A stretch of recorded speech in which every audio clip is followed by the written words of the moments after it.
ಮೈಸೂರಿನ ಉದಯಗಿರಿ ಹೊತ್ತಿ ಉರಿದಿದೆ. ಕಾರಣ ವಿವಾದದ ಪೋಸ್ಟ್. ಮುಸ್ಲಿಂ ಮತಾಂಧರು ಪೊಲೀಸರ ಮೇಲೆ ಕಲ್ಲು ಹೊಡೆದಿದ್ದಾರೆ. ಅನೇಕ ಪೊಲೀಸರು ಕೂಡ ಈ ಸಂದರ್ಭದಲ್ಲಿ ಗಾಯಗೊಂಡಿದ್ದಾರೆ. ಈ ಕುರಿತಾಗಿ ಬೆಂಗಳೂರಿನಲ್ಲಿ ವಿಪಕ್ಷ ನಾಯಕ ಅಶೋಕ್ ಅವರು ಮಾತನಾಡಿದ್ದಾರೆ. ಒಂದು ಕಡೆ ಬೆಲೆ ಏರಿಕೆ, ಇತ್ತ ಕಾನೂನು ಸುವ್ಯವಸ್ಥೆ ಹದಗೆಟ್ಟಿದೆ. ಈ ಸರ್ಕಾರ ಸತ್ತು ಹೋಗಿದೆ. ಇದು ದರಿದ್ರ ಸರ್ಕಾರ ಅಂತ ಪ್ರತಿಕ್ರಿಯೆ ಕೊಟ್ಟಿದ್ದಾರೆ ಆರ್ ಅಶೋಕ್. ಮುಸ್ಲಿಮರು ಯಾರವನ ಪೋಸ್ಟನ್ನು ಹಾಕಿದ್ದಾನೆ ಅಂತೇಳಿ ಅವ್ರನ್ನ ಅರೆಸ್ಟ್ ಮಾಡಿ ಜೈಲಿಗೆ ಕಳಿಸಿದ್ದಾರೆ. ಆದರೆ ಅಲ್ಲಿರುವಂಥ ಮತಾಂಧ ಮುಸ್ಲಿಮರು ನಿನ್ನೆ ಸಂಜೆ 6 ಗಂಟೆಯಿಂದ 7 ಗಂಟೆಯಲ್ಲಿ ಸುಮಾರು 5-6 ಚೀಲ ಕಲ್ಲುಗಳನ್ನು ತುಂಬಿಕೊಂಡು ಬಂದು ಇಡೀ ಪೊಲೀಸ್ ಸ್ಟೇಷನ್ ಮೇಲೆ ಹಲ್ಲೆ ಮಾಡಿದ್ದಾರೆ. ಪೊಲೀಸರಿಗೆ ಗಾಯ ಆಗಿದೆ. ಸುತ್ತಮುತ್ತ ಇರತಕ್ಕಂಥ ಹಿಂದೂ ಸಮುದಾಯದವರೇನಿದ್ದಾರೆ ಅವ್ರಿಗೆ ಬೆದರಿಕೆಯನ್ನು ಹಾಕಿದ್ದಾರೆ.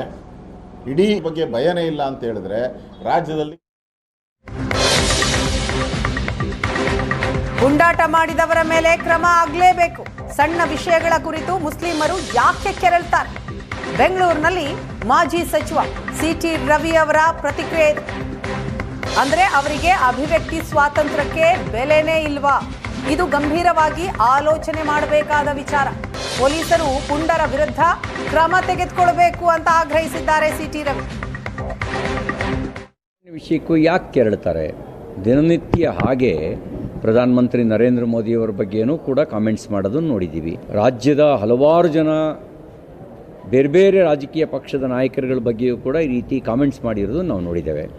ಮುಸಲ್ಮಾನರೇ ಯಾಕೆ ಕೆರಳ್ತಾರೆ? ಕೆರಳಿಸುವಂಥ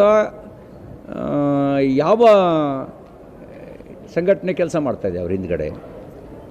ಇಡೀ ದೇಶದಲ್ಲೆಲ್ಲ ಹಿಂಗೆ ಕೇಳ್ತಾರಪ್ಪ. ಯಾಕೆ ಕೇಳ್ತಾರೆ? ಹಾಗಾದರೆ ಅವರಲ್ಲಿ ಅಭಿವ್ಯಕ್ತಿ ಅನ್ನುವಂಥದ್ದಕ್ಕೆ ಸ್ವತಂತ್ರನೇ ಇಲ್ಲ, ಪ್ರಶ್ನಿಸುವಂಥ ಅಧಿಕಾರ.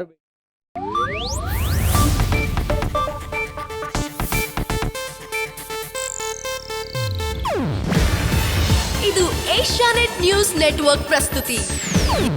ನೀವು ನೋಡ್ತಿದ್ದೀರಾ ಏಷ್ಯಾನೆಟ್ ಸುವರ್ಣ ನ್ಯೂಸ್.